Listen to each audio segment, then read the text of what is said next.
All right, so for today's demo, I'm going to show you how to do your spouts, not your lids. We've already done our lids. So I'm going to use Izzy's as an example.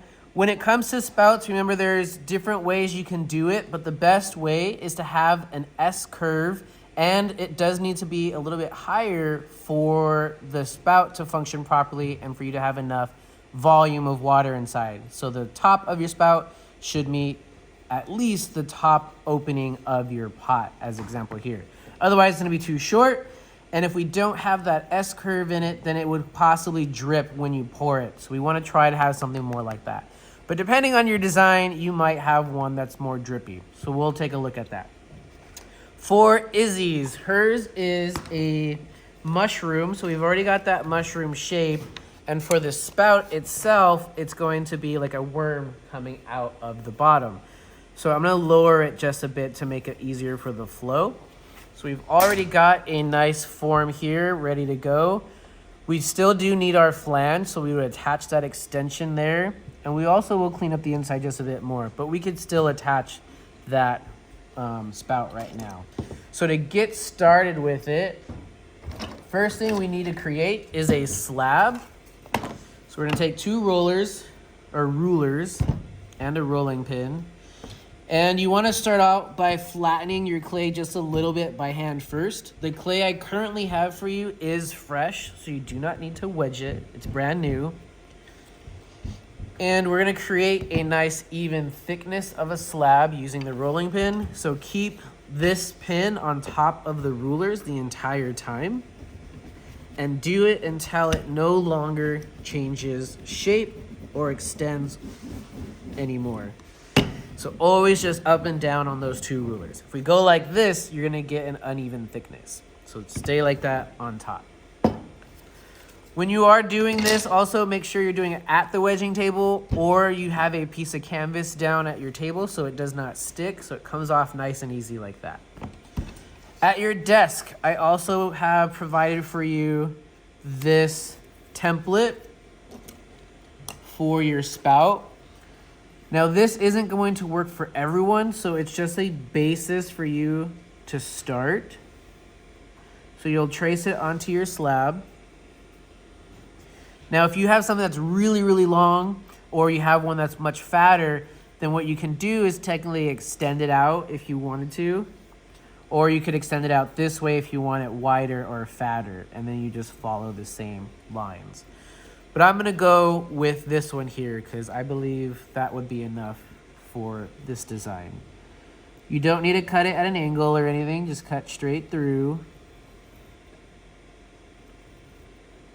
And then the rest you can use as your foot later, you can use it as other details, but just put it aside for now. Now, using those rulers, you can see I've got a nice even thickness here. So that's what we want. I'm gonna pinch the edges though, where it's gonna connect. So this isn't a wrap into itself. Fold it over. And where the two are going to overlap, we'll score it and slip.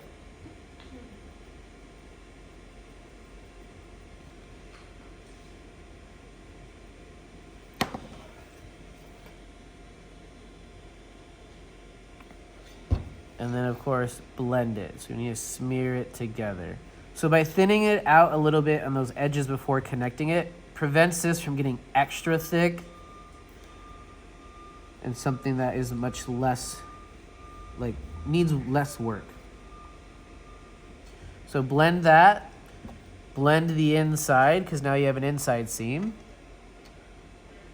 And if you can't get all the way to the tip, then use a tool that can. And blend. Okay. So since Izzy wants a worm on this design, this is obviously way too big and it doesn't even look like a worm.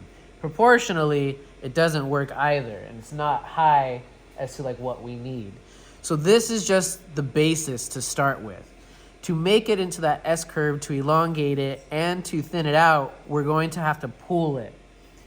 So what that looks like is, and I need you to be a little bit mature here, you'll take a tool, could be like the back of your paintbrush, stick it in like that all the way through.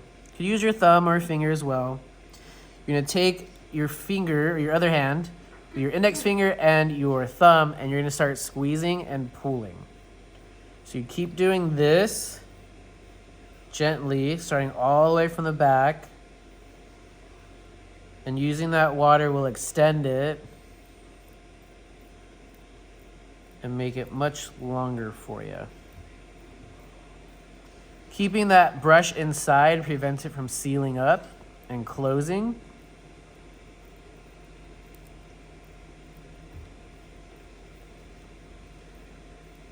And so now this is really long. I'd say that's a good size. So we'll pull that out. Make sure this is staying open.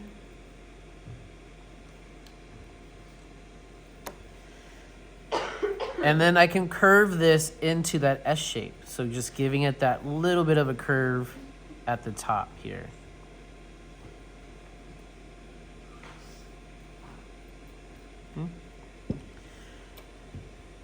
So when I place this, if I do it like that, it's gonna be lower and it's longer. Now, we may want to keep some of this funneling, even though it's not the design of a worm, a typical shape where it's just the same thickness all the way throughout. This would actually help with the pouring a lot more because your water would funnel into this spout here and it will work much better. So I'm gonna leave a little bit of that at the bottom. But in order for me to figure out how I want this to look, I'm going to angle this behind the pot, making sure that the top is at least there and at the angle that's going to work for us. So I think this is going to work best here. So with that in mind, I'm going to do it this way because it's easier when it's on the table or on the desk. And I'm going to take the tool and just follow the edge of the pot, making a mark where I need to cut the spout to reduce it. So this is at the angle I want to have it at and the length I want it at. And then just cut that all the way through the back. Okay? So it might look a little funky at the bottom, so we don't need all that. We'll just get rid of it. To make it a little bit wider just for more funnel action. And that's gonna go there. So that'll work nicely. Okay. To attach this, place it exactly where you want. You're going to trace the spout, and we'll have to cut it at a slightly smaller opening because we need to give it some area for it to connect to. So that's how big it is right now. But I need to do it smaller. So I'm gonna do this here. So make a smaller tracing and then cut that. When I cut it, I want to cut it like the spout and angle it down and inwards. So I'm doing about a 45-degree angle to create a funnel. You'll see what I mean by that. So right here, it's still kind of solid and it's thick. You can see that we've got a lot of thickness here on that edge. So we'd want to trim this from the back side. So this is that 45-degree angle I'm talking about. So the water will be guided into that spout. We'll do the same on the top. So now we've got that angle at an incline that way. Score it and slip, of course.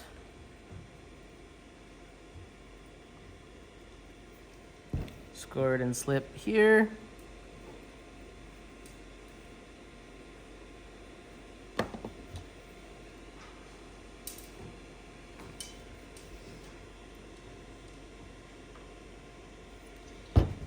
And then blend it in place. Now, if it is still too narrow, just widen it out a little bit so it does have something to connect to and rest on.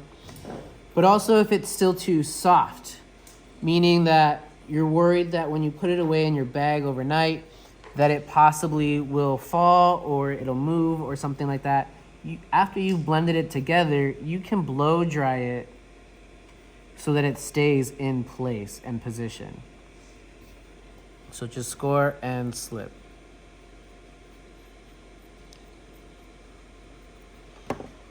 And if you need to, if you want to add extra clay around it so that it fits better, or maybe it's too thin right here, then you may do that as well. So you'd score and slip like a coil of clay on top.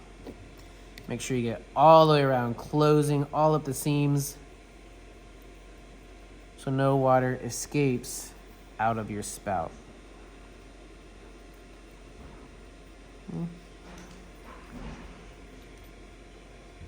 And we'll spend more time cleaning this up.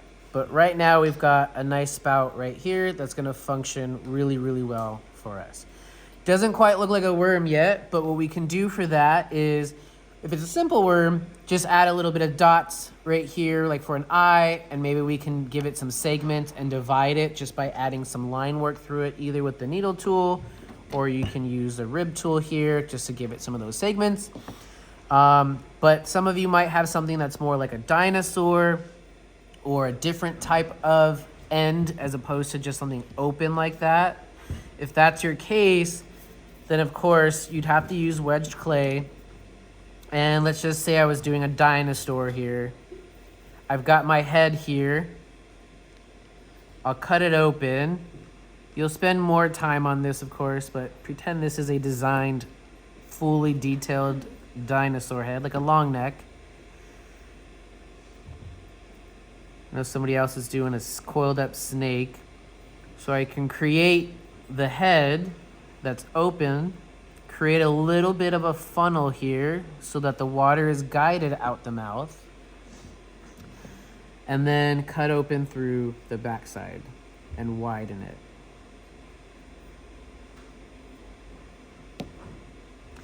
Now I would treat it like a Lego, where I would widen this as much as I can so that it would then just fit over the opening of that spout, and then I'd score and slip and blend that.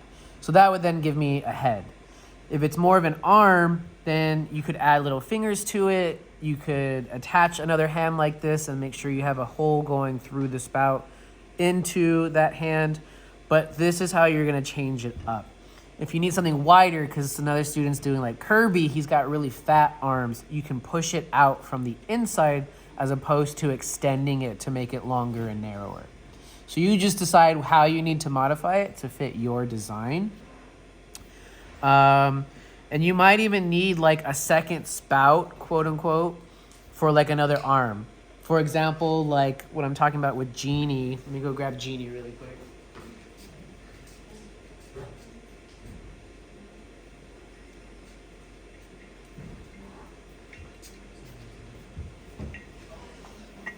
So one of these is the spout, the other one is a handle. So this one is open, this one is closed, but it's still cut through the middle here in order for water to get inside and the air to escape. Otherwise, if this was solid and this is thinner, then this could possibly explode or come off. So you decide how you are gonna make yours work. If it's just a regular handle, that could be done with using a slab, that could be a coil, or something different, of course, depending on your design. But handles don't need to be overly thick or overly long, but they do need to be placed directly across from your spout. So you'd want to go 180 like that. And when you attach it, it's better to be a heart shape like this.